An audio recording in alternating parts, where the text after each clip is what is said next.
IPL 19వ సీజన్లో Punjab Kings కీలక పోరుకు సిద్ధమైంది. సీజన్ సెకండ్ హాఫ్లో తడబడుతున్న పంజాబ్ ఢిల్లీ క్యాపిటల్స్తో తలపడబోతోంది.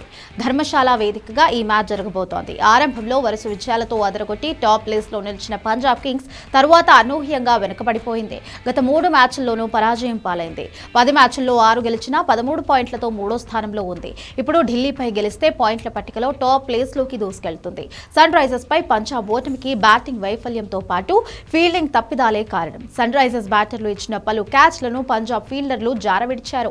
అంతకుముందు మ్యాచ్లోనూ చెత్త ఫీల్డింగ్ పంజాబ్ కొంపముంచింది. దీనిపై కోచ్ రికీ పాటింగ్ బహిరంగంగానే అసంతృప్తి వ్యక్తం చేశాడు. ఈ నేపథ్యంలోనే ఫీల్డింగ్ మెరుగుపడాలంటే మాత్రం పంజాబ్కు ఇబ్బందే. అటు బ్యాటింగ్లో ఓపెనర్లు ప్రియాంష్ ఆర్య, ప్రభ్సిమ్రన్ సింగ్, శ్రేయాస్ అయ్యర్, స్టోయినిస్ గత మ్యాచ్ల్లో విఫలమయ్యారు. కూపర్ కన్నోలీ సెంచరీతో చెలరేగినా మిగిలిన బ్యాటర్ల వైఫల్యంతో ఓటమి తప్పలేదు. దీంతో బ్యాటర్లు కూడా గాడిన పడాల్సిన అవసరం ఉంది. బౌలింగ్లో మార్కో జెన్సన్, విజయ్ కుమార్ వైశాఖ్తో పాటు ఫెర్గ్యూసన్, హర్షదీప్ సింగ్ పర్వాలేదనిపించారు. అయితే స్లాగ్ ఓవర్లో పరుగులు ఇచ్చేస్తుండగా ఆందోళన కలిగిస్తోంది. చాహల్ స్పిన్నర్గా రాణిస్తున్నాడు.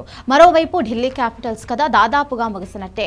ఇప్పటి వరకు 11 మ్యాచ్లు ఆడిన ఢిల్లీ కేవలం 4కే గెలిచింది. ప్రస్తుతం పాయింట్ల పట్టికలో 8వ స్థానంలో ఉన్న ఆ జట్టు మిగిలిన 3 గెలిచినా కూడా ప్లే ఆఫ్స్ చేరడం కష్టమే. ఎందుకంటే నెట్ రన్ రేట్ను బాగా మెరుగుపరుచుకోవాలంటే 3 మ్యాచ్ల్లో భారీ విజయాలను అందుకోవాలి. మిగిలిన జట్ల ఫలితాలు కూడా కలిసి రావాలి. నిజానికి ఈ సీజన్లోనూ ఢిల్లీ బలహీనత మరోసారి బయటపడింది. ఆరంభ మ్యాచ్ల్లో అదరగొట్టి కీలకమైన సెకండ్ హాఫ్లో చేతులెత్తేసింది.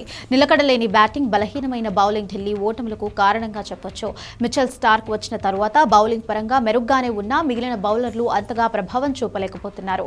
బ్యాటింగ్లో నిస్సాంక, రాహుల్, నితీష్ రాణా, స్టబ్స్ వంటి వారున్నా నిలకడ రాణించడం లేదు. సమీర్ రిజ్వీ 2 మ్యాచ్లు గెలిపించిన తరువాత చెప్పుకోదగిన ఇన్నింగ్స్ ఒక్కటి కూడా ఆడలేదు. ఈ నేపథ్యంలోనే పటిష్టమైన పంజాబ్ను ఓడించాలంటే ఢిల్లీ అంచనాలకు మించి రాణించాల్సి ఉంటుంది.